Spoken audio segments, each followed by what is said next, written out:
Halo, assalamualaikum warahmatullahi wabarakatuh. Perkenalkan, saya Aufa. Saya dari mahasiswi dari Universitas Bengkulu dari Fakultas Keguruan dan Ilmu Pendidikan dari program studi pendidikan non formal. Baiklah semuanya, kali ini saya akan menjelaskan tentang model sosial budaya dalam pendidikan. Model sosial budaya dalam pendidikan adalah pendekatan yang melihat bahwa belajar tidak hanya terjadi dalam diri siswa, tetapi juga sangat dipengaruhi oleh lingkungan sosial seperti keluarga, teman, guru, terus ada lingkungan budaya, ada nilai, kebiasaan, dan tradisi, bahasa yang digunakan dalam sehari-hari, dan interaksi dalam kelompok. Pendekatan ini banyak dipengaruhi oleh teori Lev Vygotsky.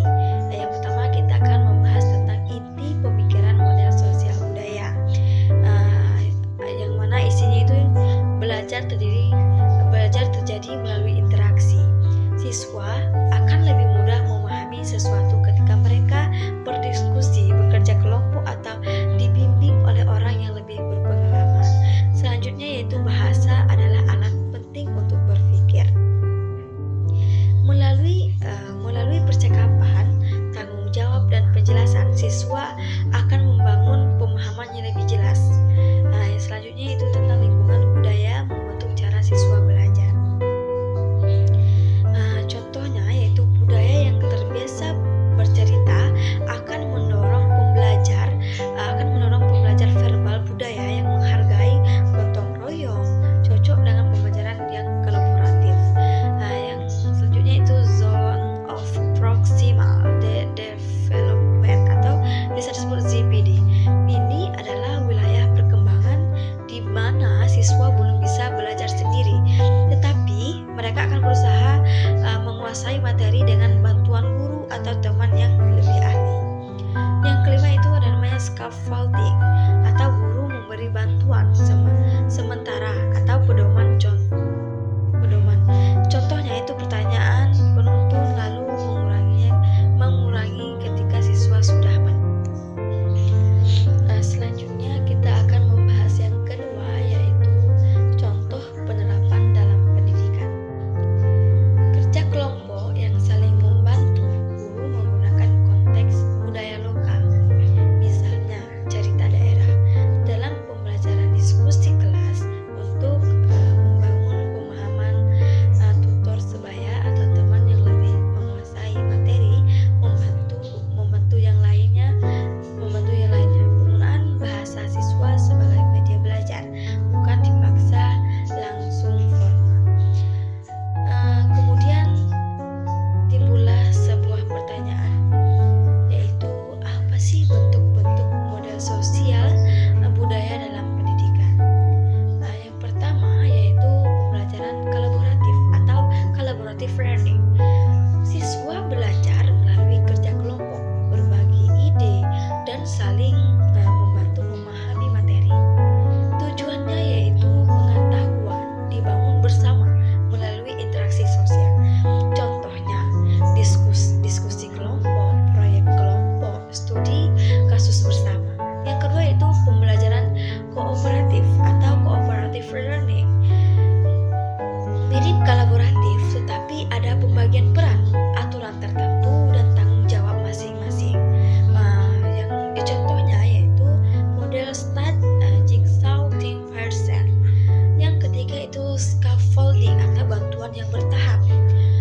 Guru atau teman sebaya memberikan dukungan sementara agar siswa bisa menguasai sesuatu yang awalnya sulit. Bantuan ini perlahan akan dikurangi saat siswa semakin mandiri. Yang keempat yaitu tutor sebaya, peer teaching atau peer tutoring. Siswa yang lebih menguasai materi akan membantu temannya. Interaksi antar teman sebaya dianggap lebih natural dan akan lebih mudah dipahami oleh siswa. Yang kelima itu pembelajaran kontekstual. Contextual Teaching and Learning atau CTL. Materi dikaitkan dengan budaya lokal. pengalaman hidup dan situasi nyata siswa. Contohnya yaitu menggunakan cerita rakyat lokal untuk mengajar bahasa Indonesia atau contoh adat daerah dalam pelajaran PPKN. Yang keenam itu pembelajaran berbasis proyek atau project based learning. Siswa mengajarkan proyek yang berkaitan dengan masalah sosial atau budaya lingkungan mereka. Ini akan mendorong kerjasama, komunikasi, dan pemahaman konteks sosial. Yang ketujuh yaitu penggunaan bahasa. Yang ketujuh yaitu penggunaan bahasa ibu dalam pembelajaran.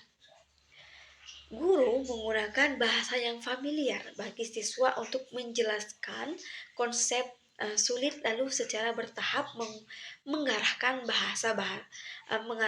pada bahasa akademik. Yang kedelapan yaitu pembelajaran interkultural. Sekolah mengenalkan siswa pada nilai, tradisi, dan budaya yang berbeda. Agar apa? Agar mereka itu menghargai keberagamaan.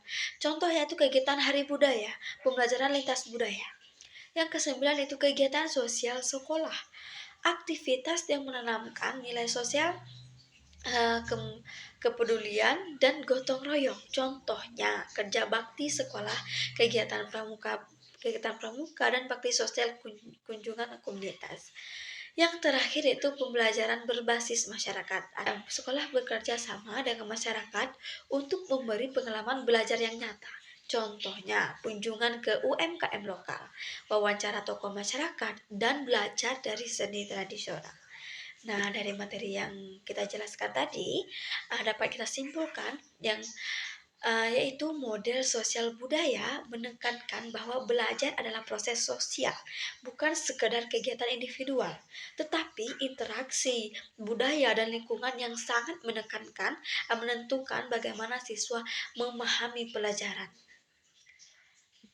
Baik, itulah yang dapat saya jelaskan. Semoga yang mendengar video ini dapat diterapkan, dapat memahami dan bisa lebih mendalam lagi materi tentang model sosial dalam pendidikan, model budaya dalam pendidikan.